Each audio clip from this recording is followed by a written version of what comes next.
বৰভাগৰ মিলন high school বৰগাছাত নৱাগত আদৰণি আৰু বঁটা বিতৰণী সভা অনুষ্ঠিত। নলবাৰী জিলাৰ বৰভাগ অঞ্চলৰ আগশাৰীৰ চৰকাৰী শিক্ষানুষ্ঠান মিলন হাইস্কুল বৰগাছাত আজি অনুষ্ঠিত কৰা হয় নৱাগত আদৰণি আৰু বঁটা বিতৰণী সভা। যোৱা 14 নৱেম্বৰৰ পৰা অনুষ্ঠিত হোৱা বিদ্যালয় সপ্তাহৰ আজি সামৰণি অৰ্থাৎ অন্তিম দিনটোত নৱাগত আদৰণি সভাৰ লগত সংগতি ৰাখি ৰাতিপুৱা স্বচ্ছ অভিযান, গছপুলি ৰোপণ আদি বিভিন্ন কাৰ্যসূচী ৰূপায়ণ কৰাৰ লগতে দিনৰ ভাগত মুকলি অধিৱেশন আৰু বঁটা বিতৰণী সভা অনুষ্ঠিত কৰা হয়।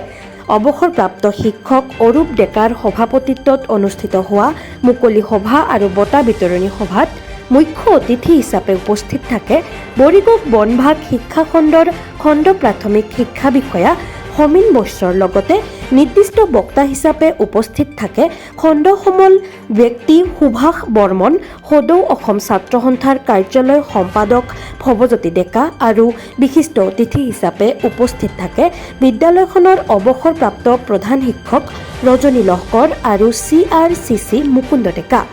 সভাত বিশিষ্ট অতিথিসকলে ছাত্ৰ ছাত্ৰীসকলৰ মাজত সামাজিক দায়বদ্ধতা আৰু শৈক্ষিক দিশৰ ওপৰত ভাষণ প্ৰদান কৰি সকলোকে অভিভূত কৰাৰ লগতে বিদ্যালয়ৰ প্ৰধান শিক্ষক ফণীন্দ্ৰ বুজাৰ বৰুৱাই প্ৰধান শিক্ষকৰ বাৰ্ষিক প্ৰতিবেদন পাঠ কৰে।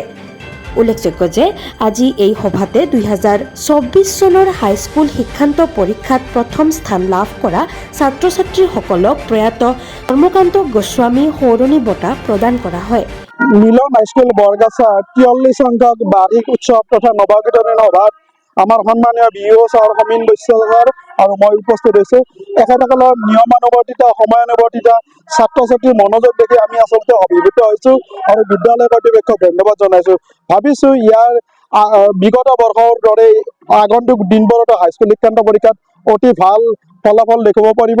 ছাত্ৰ ছাত্ৰীসকলৰ বিদ্যায়তনিক সহবিদ্যায়তনিক দিশত যিটো পাৰদৰ্শিতা সেইটো দেখি আমি অভিভূত হৈছোঁ আৰু এই বিদ্যালয়খনৰ প্ৰতি যিখিনি অভাৱ অভিযোগ সেইখিনি আমাৰ সন্মানীয় বিও ছাৰক অৱগত কৰাইছে।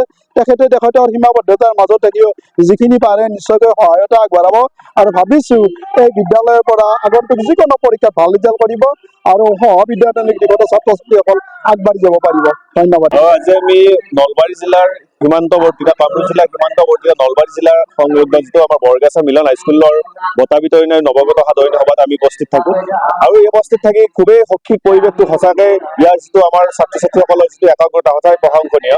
কিন্তু আটাইতকৈ দুৰ্ভাগ্যজনক আৰু দুখজনক কথা, যি সময়ত শিক্ষা বিভাগৰ মন্ত্ৰীগৰাকী বা শিক্ষা বিভাগটোৱে অসম চৰকাৰে দম্ভালি মাৰি থাকে, তেওঁলোকে কয় যে শিক্ষা ব্যৱস্থাটো এতিয়া কেৰম নাই, সেই সময়তে কিন্তু মিলন হাইস্কুলৰ নিচিনা এখন শিক্ষানুষ্ঠান, পবিত্ৰ শিক্ষানুষ্ঠানত য'ত পিছপৰা এই অঞ্চলটোত প্ৰায় শতাধিক ছাত্ৰ ছাত্ৰী এই শিক্ষানুষ্ঠানত শিক্ষা গ্ৰহণ কৰে, কিন্তু আজিৰ তাৰিখত এই শিক্ষানুষ্ঠানখনত কৰবাৰ পৰা থাৰ্ড গ্ৰেড ফ'ৰ্থ গ্ৰেডৰ মানুহ আনি তেওঁলোকে ধাৰ কৰি ইয়াত সংস্থাপন দিব লগা হৈছে। উপযুক্ত শিক্ষকৰ অভাৱত এই ছাত্ৰ ছাত্ৰীসকলে শিক্ষা ব্যৱস্থাত বিভিন্ন ধৰণৰ বাধা বিঘিনিৰ সন্মুখীন হ'ব লগা হৈছে। আমি শিক্ষা বিভাগটোক বা শিক্ষামন্ত্ৰীগৰাকীক অতি শীঘ্ৰে দাবী জনাইছোঁ যে মিলন হাইস্কুলৰ এই শৈক্ষিক পৰিৱেশটোৰ ক্ষেত্ৰত, মিলন হাইস্কুলৰ শিক্ষা ব্যৱস্থাটোৰ ক্ষেত্ৰত যাতে এক সুস্থিৰ বাতাবৰণ আহে, ছাত্ৰ ছাত্ৰীসকলে যাতে সুন্দৰভাৱে পাঠদান কৰিব পাৰে আৰু ছাত্ৰ ছাত্ৰীসকলক পাঠদান কৰাৰ ক্ষেত্ৰত উপযুক্ত শিক্ষক তথা কৰ্মচাৰী নিযুক্তি দিয়াৰ কাৰণে ছাত্ৰ সন্থাৰ পৰা দাবী জনাইছোঁ। এইবেলিৰ দৰে এইবেলিও বৰগাছা মিলন হাইস্কুলৰ 43তম নৱাগত বঁটা আৰু বঁটা বিতৰণী সভা অনুষ্ঠিত হয়।